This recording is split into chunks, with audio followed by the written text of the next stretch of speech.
I don't think that because we're not going to get the World Cup in 2022 that we are putting ourselves at such a disadvantage, or that now we're not going to become a great footballing nation.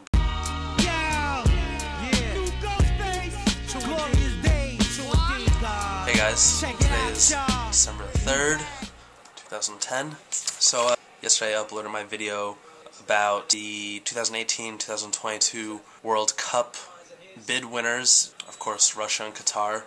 I only uploaded it just a couple hours after actually hearing the bid winners. Some of my comments that I got on my last video got from a lot of people in Qatar, very upset with my sentiments and upset with the way that I said that. They probably gave a lot of happy endings out to people in FIFA. Whether or not they won it fairly, whether or not money was involved, I'm not going to debate. I think everyone knows that FIFA is a semi-corrupt organization. Don't really want to get into that. That's a topic for another time. In my description, I congratulated Russia and Qatar, but I think that a lot of people didn't notice that. Maybe they need to hear me say it. So here I will say congratulations to Russia, congratulations to Qatar.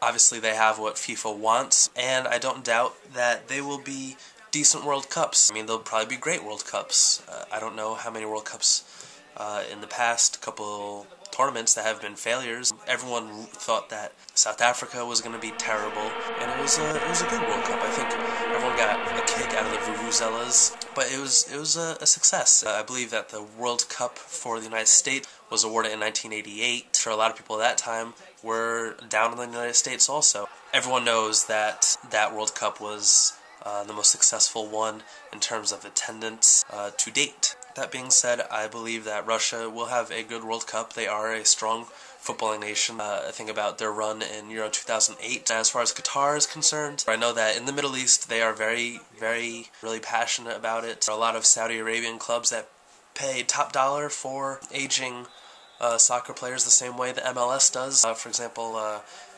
forget if it was Rivaldo or Romario, got paid a ton of money, played over there. Cannavaro is another example. Qatar does have a lot going against it. Heat, how conservative of a country they are. You know, they do have a problem with alcohol. They have said that for the World Cup there will be designated drinking areas. I don't know if that includes within the stadiums, but, you know, it's a major part of the World Cup. It's a major revenue point for the World Cup. Sponsorships with Budweiser and Heineken that want to get in on the action of the sporting event. I'm interested to see how Qatar deals with that. Lastly, I just want to read a couple quotes from American players or American personalities on their response to losing the World Cup bid. These are their quotes. These are not mine. I'm not making them up. You can look them up. Here we go. Landon Donovan says, "Total bummer. Congrats to Russia and Qatar. You could tell how much it meant for them. Our country deserves another World Cup, but thanks for supporting us." Later on he says, "I have an idea. We play Qatar in a friendly. They can even host it, and the winner gets to host the 2022 World Cup. Wait, do they even have a team?" Yes, they do have a team. They are ranked 133rd as far as FIFA rankings go. Former U.S. national team star Eric Winalda, he says, "Natural gas and oil, that's what has just won. They have just bought the World Cup." He's a little bit bitter. Seattle Sounders co-owner and TV star Drew Carey, he says, "I can't believe this, man. I've been to Qatar. Good ally and all, but not a place to party and celebrate the World Cup." Who knows? Herculez Gomez, U.S. national team striker, this past World Cup, he says, "Just heard the news. You have got to be kidding me. Qatar?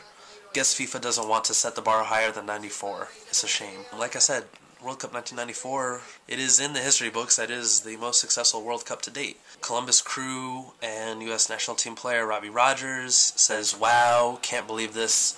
So scandalous."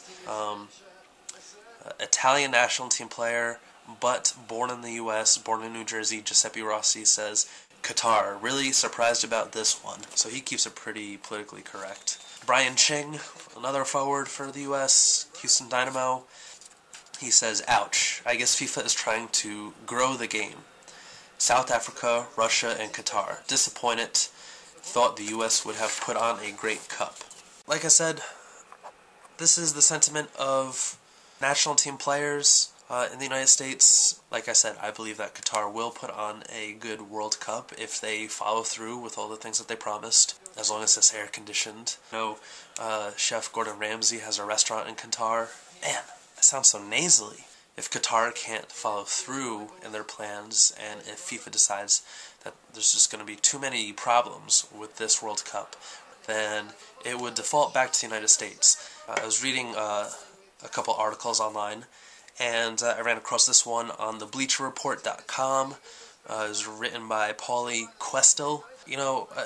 I think that he made a very good point as I was reading the article. A lot of Americans feel that now, because we are not going to get the 2022 World Cup, development as a footballing nation is going to crumble. And that's just not true. If you consider 1994 as like a ground zero, a starting point for the redevelopment of footballing, if you consider 1994 as a restarting point, I think that the United States is making very, very good progress. I feel as though the United States' progress as a footballing nation mirrors that of Japan's and what they are doing in the J-League.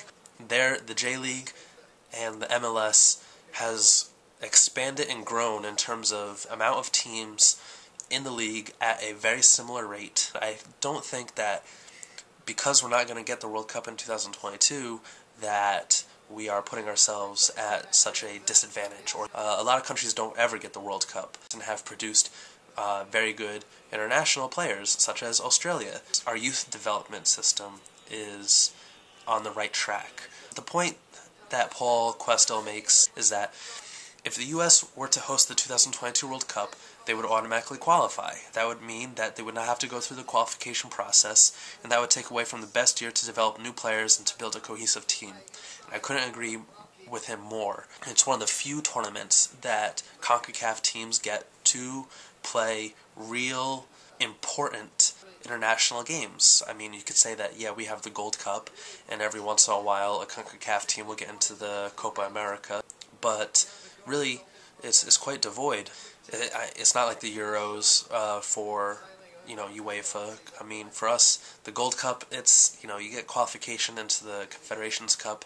It's kind of some teams care, some teams don't. To the point that Paul makes, I think that if the United States had taken away that qualification, it would have been a detriment to the youth development, which I think has to be the main point for United States soccer.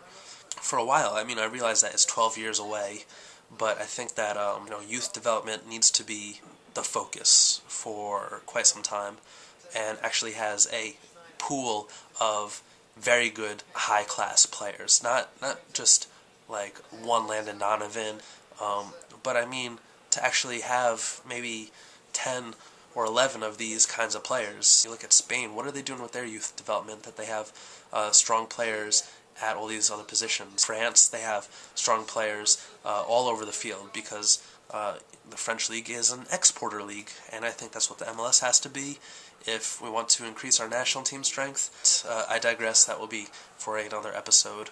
So, Qatar, hopefully they can get it right. They have a lot of time. Also, lastly, I forgot to say that the United States under-17 team will face the Brazil under-16 team tonight. Looking forward to that one. So, I will see you guys tomorrow. Peace.